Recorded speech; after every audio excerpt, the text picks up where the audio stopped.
Tu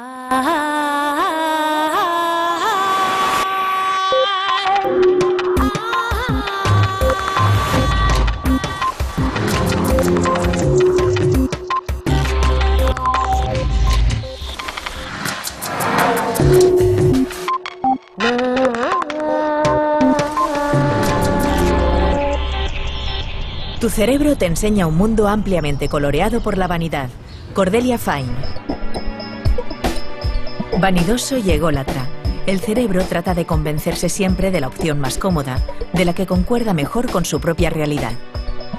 Por eso, memoria e inconsciente se encargan de ajustar lo que no encaja, de cambiar lo que no gusta, de eliminar lo que duele y de ensalzar lo que agrada. Y de esos mecanismos surge la habilidad para caer fácilmente en estereotipos y prejuicios, que llevados al extremo pueden conducir a tensiones y conflictos. Hoy en Redes, de la mano de la psicóloga Cordelia Fine, conoceremos las artimañas que utiliza el cerebro humano para construirse un mundo más agradable y benévolo. Veremos además lo mal que lleva nuestra mente la fuerza de voluntad y hasta dónde le pueden llevar los miedos y prejuicios.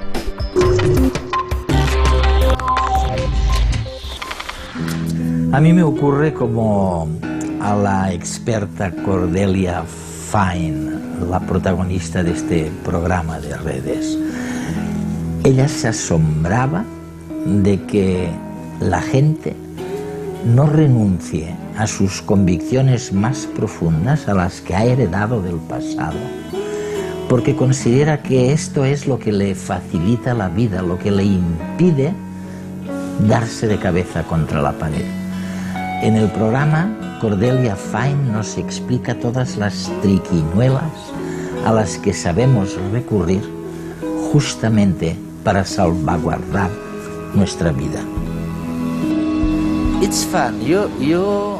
Es divertido. En tus investigaciones, Cordelia, tú nos hablas de la fragilidad del cerebro. Nos dices que tengamos cuidado, porque no es un artilugio del que podamos fiarnos. Pero por otro lado, no tenemos otra alternativa más que la de confiar en el cerebro. ¿Qué le decimos a la gente? Creo que una de las razones por la que he escrito este libro es porque la investigación sobre nuestro inconsciente es fascinante. Los experimentos demuestran que existen distintas maneras de influir en el comportamiento de la gente sin que ésta sea consciente de nada. Cualquiera lo negaría si el experimentador le preguntara sobre ello más tarde. Los artículos generales sobre el tema son cómicos. No suele ocurrir lo mismo con la mayoría de los estudios académicos, que suelen ser bastante áridos. En general, no provocan risa. Yo quería aportar esa información al gran público que evidentemente no tiene acceso a ella. El lento flujo de la conciencia no tiene que ocuparse de todos esos procesos mentales que se dan sin que seamos conscientes. Y ha de ser así, pues no podríamos recopilar toda la información necesaria si nos basáramos únicamente en la parte consciente y reflexiva de nuestras mentes. Toda esta vida mental, subyacente a la conciencia, opera de una forma no necesariamente precisa, pero lo bastante eficiente como para construir todo tipo de prejuicios de los que no nos damos cuenta. La investigación demuestra a menudo que la gente consciente de que puede haber algún sesgo es más imparcial. Y es que la motivación y la capacidad de control de algunos de estos prejuicios pueden ser de gran ayuda.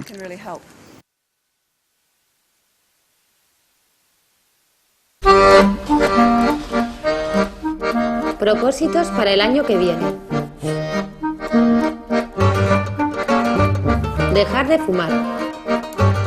Ir al gimnasio 3 veces por semana. Aprender inglés. Apuntarme a un curso de cocina. No enfadarme con mi madre.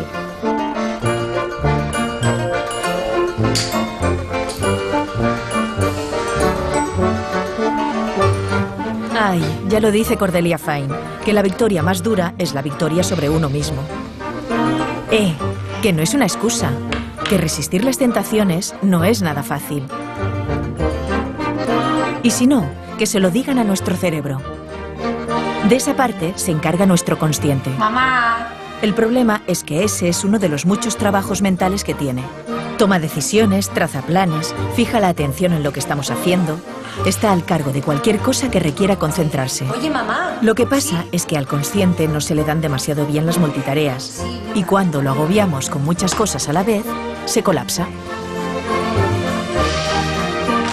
Por eso, cuando hacemos listas larguísimas de propósitos cada fin de año, no las cumplimos. Le ponemos demasiadas tareas al consciente. Y se agobia. Lo mejor es escoger una sola y concentrarse en ella. Y no hacer resoluciones, sino proponernos intenciones. Es mejor, en lugar de decir voy a dejar de fumar para siempre, asumir pequeños retos cada día. Este cigarrillo de después de comer no me lo voy a fumar. O esta noche cuando salga no voy a fumar durante la cena, ni tampoco en el bar. Y así cada día. Y parece ser que este tipo de intenciones pequeñas, a corto plazo, tienen efectos mágicos en el cerebro. Mucha gente ha dejado de fumar así. Además, hay que tener en cuenta que los cambios de humor también afectan a nuestra fuerza de voluntad.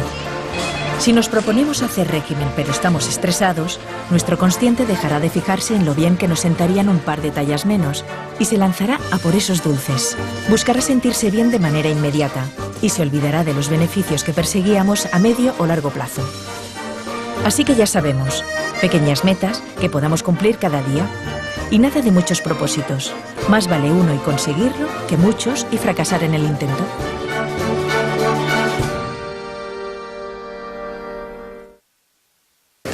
De acuerdo, lo que dices es cuidado porque la parte del comportamiento que se rige por el subconsciente es tan grande que deberíamos saber abordarla. No hay ningún otro instrumento consciente, de momento al menos, que pueda interferir con este comportamiento o cambiarlo. Vale, de acuerdo, eso es cierto. Pero, ¿por qué la conciencia debería tener más razón que la inconsciencia?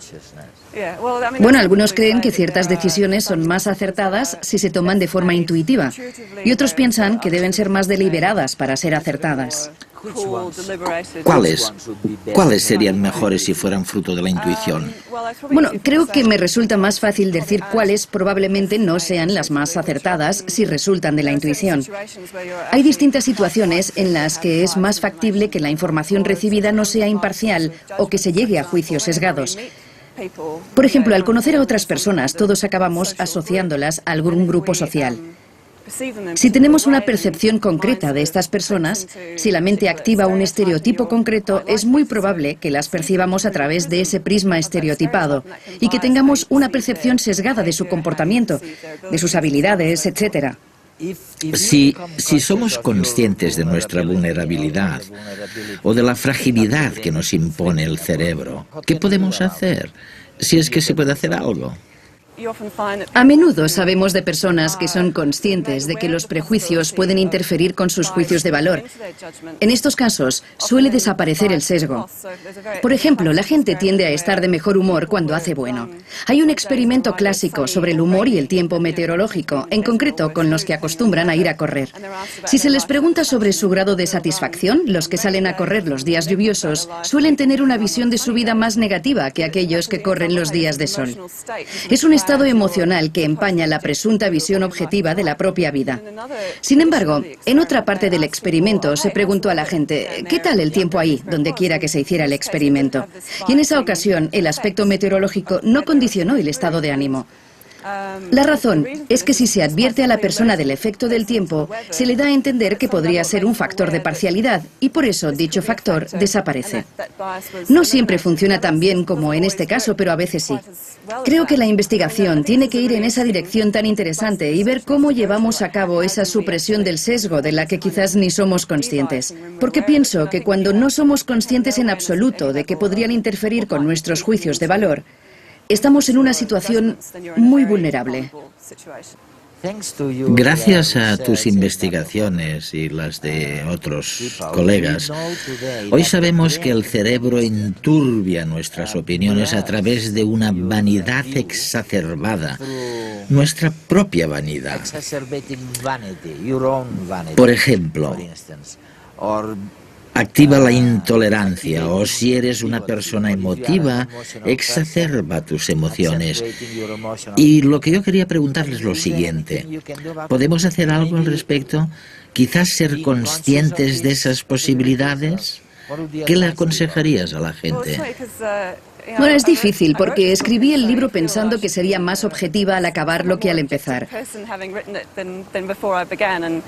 No sé si es verdad o no. De hecho, escribir el libro me sumió en un estado de confusión.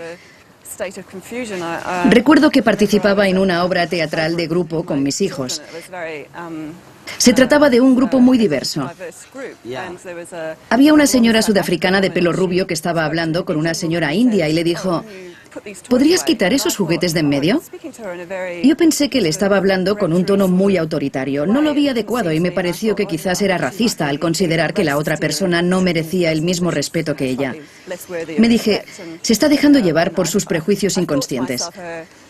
Después pensé que quizás era yo quien tenía el estereotipo, porque los sudafricanos blancos han sido racistas y que esto estaba afectando mi percepción de cómo se había dirigido la sudafricana a la señora india. No sabía qué pensar, no sabía quién tenía prejuicios, si era ella o si era yo. Creo que el problema es que lo que llamamos realismo ingenuo, lo que percibimos como realidad absoluta y objetiva, es muy difícil de superar, francamente. Cuando presentas los resultados de esas investigaciones a los estudiantes y les pides que utilicen esta información para predecir si se hubieran comportado igual en una situación parecida, no son capaces de aplicarlo a sí mismos. La gente siempre tiene prejuicios interesados sobre sí mismos y cuando les preguntas sobre otros te dicen: ah, sí, creo que es verdad que la gente hace eso. ¿Y tú lo harías? Bueno, yo no, pero otros lo hacen.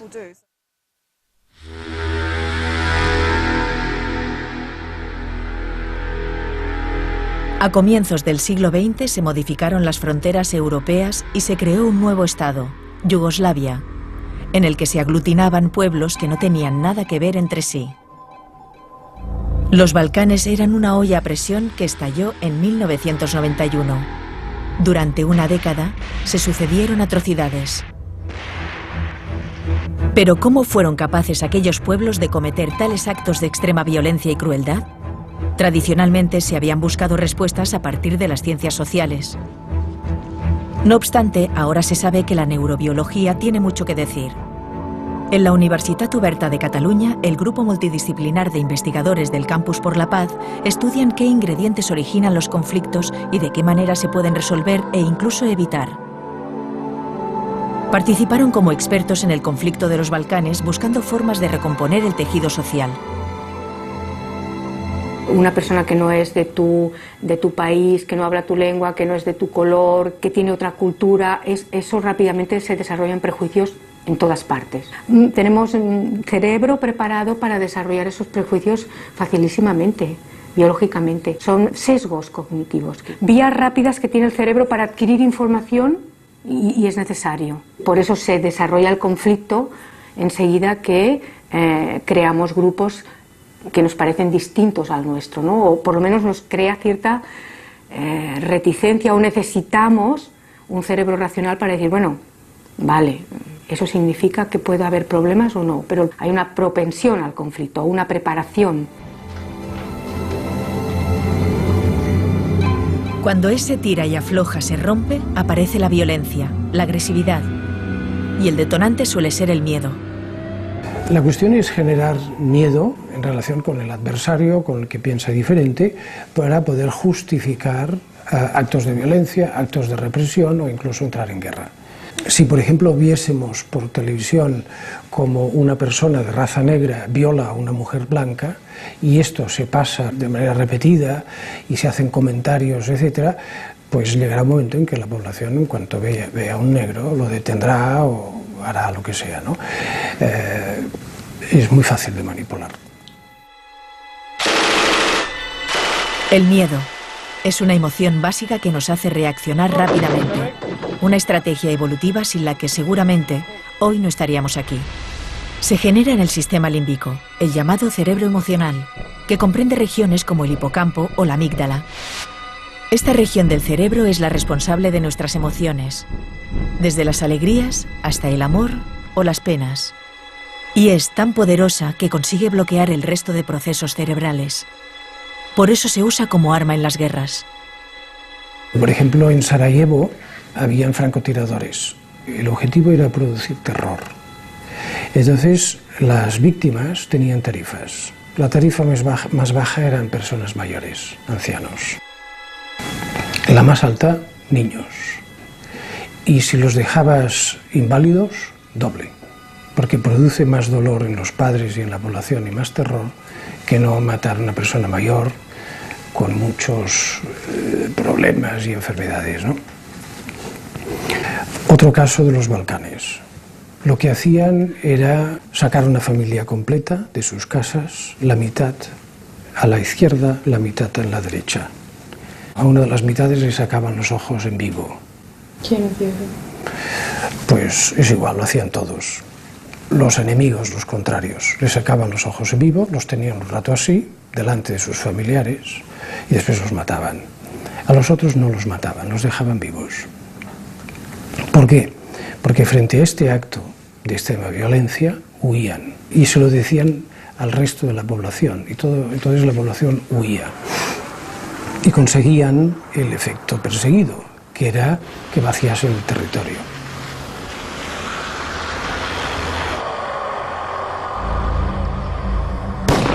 Para que una persona sea capaz de tales barbaridades, su cerebro emprende un proceso de deshumanización.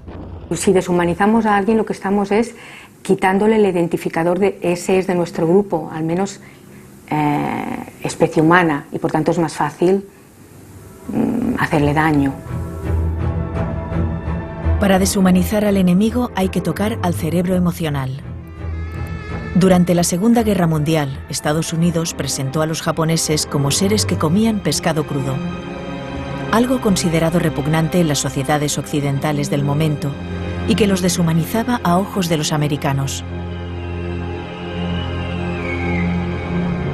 Los japoneses no se quedaron de brazos cruzados. En plena guerra enviaban en paracaídas a los campamentos de soldados discos de cantantes de moda. Trataban así de empatizar con los americanos y que estos volvieran a verlos como personas, seres iguales. ¿Cómo pueden argumentos tan débiles generar conflictos? Los ingredientes de todas esas situaciones es que toquen al cerebro social. Nuestro cerebro social se ha ido desarrollando utilizando unas redes muy básicas para la supervivencia. El miedo, el asco, la agresividad, los celos. Quizás sin todas esas reacciones básicas nuestra humanidad no hubiera llegado hasta donde estamos. O sea que tampoco hemos de infravalorarlas. Nos parecen absurdas porque cuando usamos la razón y contraponemos información o hacemos estadística o intentamos vislumbrar la verdad, vemos que realmente nuestro cerebro emocional muchas veces se equivoca, pero sin él erraríamos mucho más. La información, la comunicación, son las herramientas esenciales de que disponemos para contrarrestar los estereotipos y los prejuicios y dejar de sentir así miedo ante lo desconocido. Si no sabes quién es el otro, lo temerás. Si lo conoces, verás que entre tú y él hay muchas más similitudes que diferencias.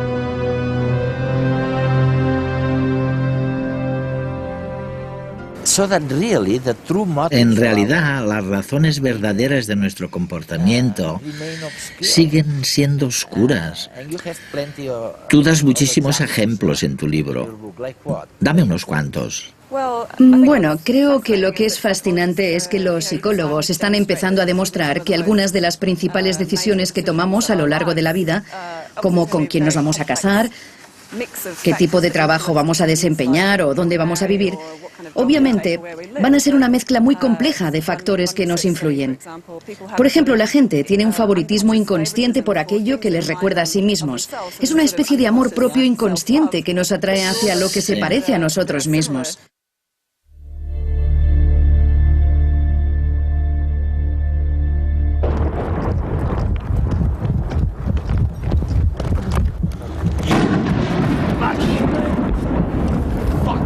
El miedo es eso que piensas que no tienes cuando vas a un conflicto y es el primero que aparece acompañándote en el momento en que escuchas el primer sonido de una bala, ¿no?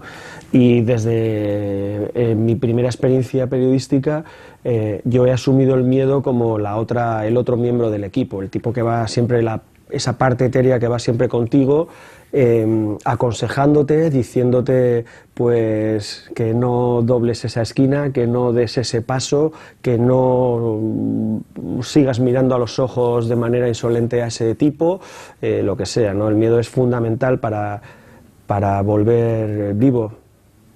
Yo creo que soy médica y que por eso estoy vivo.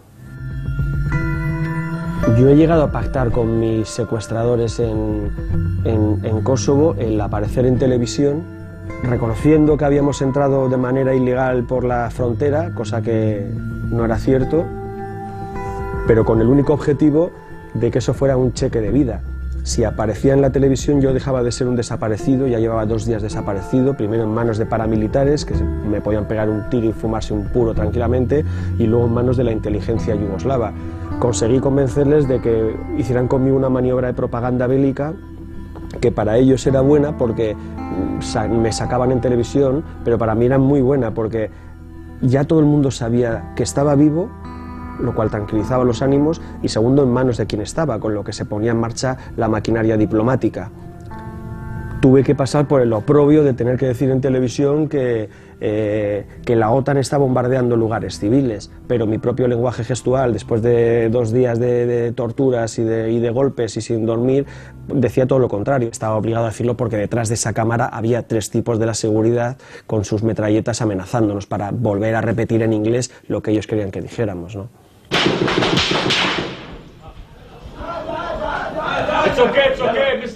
Yo creo que es fundamental el control de las emociones y el saber hasta dónde se puede llegar y qué es lo que se puede hacer, ¿no? Hay que controlarlas y es verdad que las guerras y los conflictos es el lugar donde se está más emocionalmente expuesto a que todo eso se derrumbe, ¿no? Yo creo que el reportero mal llamado de guerra, el reportero especializado en conflictos, tiene que ser una persona fuerte, no una persona dura. La persona fuerte es la persona que reconoce que tiene miedo, la persona que reconoce que también tiene cierta osadía, porque yo la tengo evidentemente, que trata de fomentar su sentido común para que no le juegue malas pasadas y que es consciente de sus debilidades y sobre todo que ha tenido cierto entrenamiento mental, y por qué no llamarlo hasta espiritual, ¿no?, para afrontar situaciones de crisis que en otras circunstancias se solucionan de otra manera. Es decir, no es lo mismo tener que decidir si se entrevista a alguien en el centro de Barcelona o de Madrid que tener que recorrer varias trincheras y pasar varios checkpoints para llegar a la persona que está dando órdenes a los francotiradores que te han estado disparando, ¿no? Es decir, necesitas cierta osadía para hacerlo, cierto sentido común para llegar a las cosas y a la gente, y cuando lo tienes delante necesitas mucha tranquilidad de espíritu y mucha fortaleza mental para, 1, no pegarle una patada en sus partes, que es lo que te apetece, por malo, y 2, para poner pues esta sonrisa que me pones tú a mí ahora, de que yo te entiendo, yo te comprendo, dame la entrevista, reconóceme que eres malo y que estás ordenando matar, y sobre todo déjame salir de aquí con la cinta.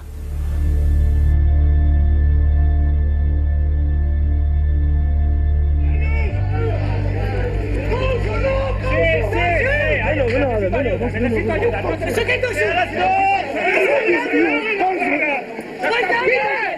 Algo saltó en mí en el momento en que falleció mi compañero, que me llevaba hacia 2 líneas. Una era, para mí se ha acabado la guerra y el conflicto y lo único que tengo que hacer, que me queda ya por hacer, es repatriar su cadáver lo más rápido posible. Y 2, mientras esto ocurre y puedo hacerlo, tengo que seguir haciendo mi trabajo para el que me han mandado aquí. Esto no puede desactivarme emocionalmente, di la información sobre el asesinato de mi compañero, pero teniendo a mi lado al corresponsal de Antena 3, que era mi competencia directa, por si yo no conseguía seguir en cámara y me derrumbaba. Y de hecho, ese compañero de la competencia directa entró en directo en mi televisión para dar lo que yo dije, una versión menos emocional o más distanciada de los acontecimientos, más periodística, digamos, ¿no? Y menos de crónica personal, ¿no? que logré transmitir allí.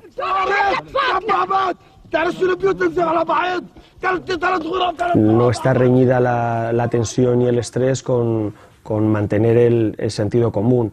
La tensión viene provocada por el ambiente en el que estás, es decir, estás en un lugar donde hay tiros, morterazos, gritos, asesinatos, muerte, tipos con armas por todos los lados que te pueden torcer el día simplemente porque se han metido una hoja de coca de más en la boca, ¿no? A partir de ese entorno tú tienes que ir, digamos, asumiendo todos los inputs que te llegan de lo que ves alrededor para tratar de tomar en un momento determinado la decisión menos mala. No digo la mejor, digo la menos mala, porque las decisiones siempre, o las soluciones, mejor dicho, siempre son malas, todas. Deberíamos intentar ser más racionales, más conscientes. Deberíamos prestar más atención a las cosas. ¿Podemos hacer algo con ese lado inconsciente de nuestra personalidad? Cuando pensamos en lo que nos rodea y nos influye, lo que pasa por nuestra cabeza y cómo nos comportamos, hay que pensar si toda la responsabilidad de controlarlo está aquí dentro, o si también tenemos que tener en cuenta lo que nos rodea. Así que, si pensamos en la educación de los niños, evidentemente el papel de los padres es intentar hacer que lo que hay aquí sea bueno. Pero también tenemos que pensar en el entorno en el que vive la gente y en cómo podemos ayudarles a que lo que hay dentro sea mejor teniendo en cuenta lo que hay fuera. Es increíble pensar en este contraste. Todos tus pensamientos intentan ver cómo puedes desarrollar ciertas habilidades de tus hijos y por otro lado, descubres cómo el entorno puede ser tremendamente eficaz o poderoso, tanto como tu propia mente. Por supuesto, como padre o madre, tienes un cierto poder sobre el entorno en el que se encuentra tu hijo, pero disminuye a medida que se hacen mayores. El cerebro puede editar y censurar selectivamente la verdad para construir una realidad más amable y dulce. Cordelia Fine.